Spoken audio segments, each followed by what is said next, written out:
எப்போ ஜெபிக்கணும்? நம்முடைய பரிசுத்தவான்கள் ஜெபிச்சாங்க, காலையில், மதியானம், இரவு. அதே போல் இதைத்தான் வேதாகமம் இடைவிடாமல் ஜெபம் சொல்லி சொல்லுது. சரி, பரிசுத்தவான்கள் தானங்க ஜெபிச்சாங்க, இயேசு அப்படி ஜெபிச்சாரா அப்படின்னு சொன்னால் எல்லாருக்குமே இயேசு மட்டும்தான் முன்மாறி. அவரும் அப்படி தான் ஜெபிச்சார். நீங்கள் வாசிக்க முடியும். மார்க்கு புஸ்தகம் 1ஆம் அதிகாரம் 35வது வசனத்தை வாசிச்சிங்கன்னா, இயேசு கிறிஸ்து அதிகாலையில் அவர் ஜெபிக்கிறவராக இருந்தார்.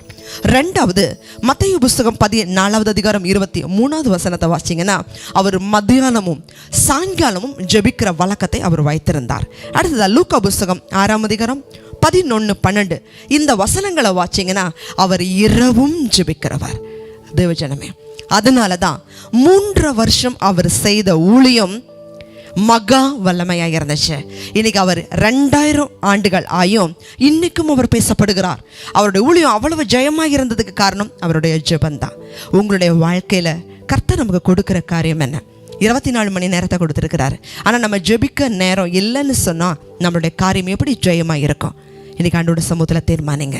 யோவானின் புஸ்தகம் கடைசி அதிகாரம் கடைசி பகுதியில் நீங்கள் வாசிங்கன்னா, இயேசு செய்த அற்புதங்களை ஒவ்வொன்றாக எழுதினால் உலகம் கொள்ளாதுன்னு வேதம் சொல்லுது. அவ்வளவு வல்லமையா முழு நேரமும் ஊழிய செய்த இயேசுவுக்கே ஜெபிக்கிறதுக்கு நேரம் இருந்துச்சு. தேவஜனமே, ஜெபிக்க நேரம் இல்லைன்னு சொல்லாதீங்க. இடைவிடாமல் ஜெபிங்க. உங்கள் வாழ்க்கையும் ஜெயம் உள்ளதாக இருக்கும்.